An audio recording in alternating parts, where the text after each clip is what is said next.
सरस्वती जी और उनकी बहू रश्मि के बीच एक दिन बहस छिड़ जाती है। आखिर किसका काम ज्यादा आसान है, बहू का या सास का? माँ जी, सास को काम ही क्या है, आपके सारे काम उंगलियों पे तो हो जाते हैं। कुछ भी। हाँ, हिसाब तो उंगलियों पे ही हो जाता है ना। अरे बेटा, ऐसा सिर्फ अभी लगता है। जो मुझे करना पड़ता है ना, वो तुझे करना पड़े तो समझ आएगा कि असली काम का पहाड़ कैसा होता है। ठेले बराबर वजन भी नहीं है आपके काम में, और बात पहाड़ों के वजन की कर रही हैं आप। तू ऐसा करती ही क्या है घर में बेटा, ये तो बता मुझे। मैं थोड़ी ना कुछ करती हूँ, सब जादू से हो रहा है इस घर में।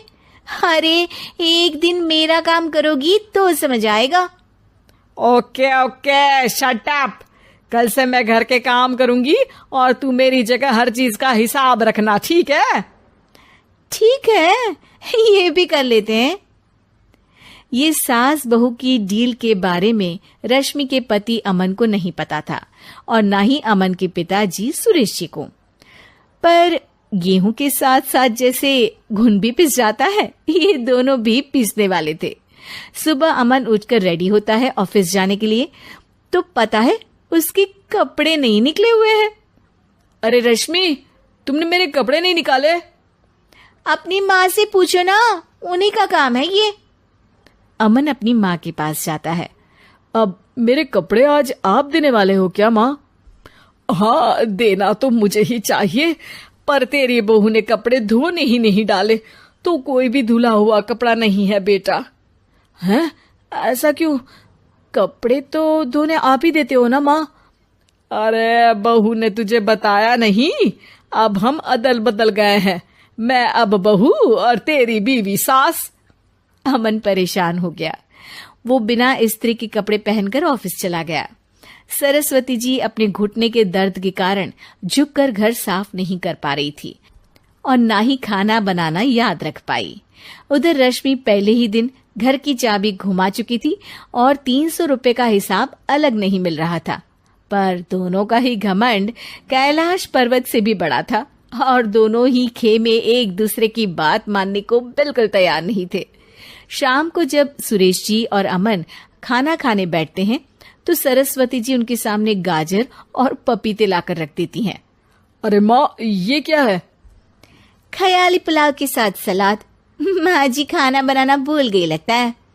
अरे एक एक चमन्नी का हिसाब है मेरे पास, खाना बनाना कैसे भूल जाऊंगी? ये तो मैंने पढ़ा था कि फल फ्रूट खाने से सेहत अच्छी रहती है, इसीलिए ये ले, एक फल खा ले। रात को सुरेश जी और अमन अपनी मीटिंग बिठाते हैं अकेले में। बाबूजी, इनकी लड़ाई के कारण ना हमें ठीक से खाना मिल रहा है, उल्टा घर के सारे काम रुक गए हैं। हाँ बेटा, 2 भैंसों की लड़ाई में बेचारे खेत के पौधों का भी नुकसान हो रहा है।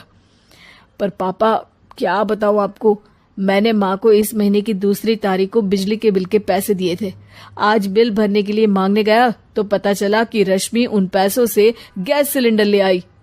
अच्छा, तो सिलेंडर के पैसों का क्या हुआ?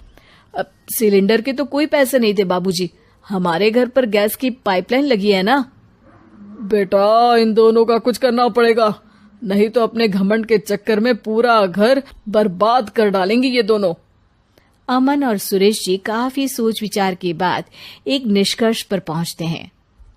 रात ही को दोनों अपनी पत्नियों की अलमारी से नई साड़ी निकालते हैं और सुबह जब रश्मि और सरस्वती जी उठते हैं तो देखते हैं कि दोनों पति साड़ी पहनकर चढ़ाव पर सब्जियां काट रहे हैं। अरे ये सब क्या हो रहा है? क्या हो रहा है मतलब? आप दोनों अदल बदल हो सकते हो तो हम क्यों नहीं? अरे क्या मतलब? नहीं नहीं, मेरी भी बचपन से किसी की बहू बनने की इच्छा थी, तो आज से सरस्वती तुम बड़ी बहू, मैं मिडल बहू और अमन छोटी बहू। अरे लेकिन सब घर पर बैठ जाएंगे तो कमाएगा कौन? ये घर कैसे चलेगा? अब वो तो भैया या बाकी लोग जाने, अब हमने भी अदल बदल कर ही लिया है तो कुछ नहीं हो सकता। रश्मि और सरस्वती जी को समझ में आ जाता है कि उन दोनों की आपस की डील के वजह से इन दोनों को बहुत तकलीफ हो रही है और उनके ईगो ने दूसरों को कितनी यातनाएं दी है। अब असल में माँ जी आप सही थी, सास बनना बहुत मुश्किल है। अरे हाँ बेटा, और तू भी, मुझसे तो नहीं हो पाया सब घर के काम, वापस बदल ले क्या? हाँ हाँ बिल्कुल माँ जी, और अब आप दोनों भी बदल लीजिए, कोई आ गया तो आप दोनों को देखकर क्या सोचेगा। अच्छा है, आप दोनों के समझ में ये बात तो आई, मैं फटाक से कपड़े बदल लेता हूँ। अरे रुक जा बेटा, एक फोटो ले लेती हूँ तेरी, मेरी बेटी होती तो तेरे जैसी ही दिखती साड़ी में। और मेरा फोटो नहीं लोगी?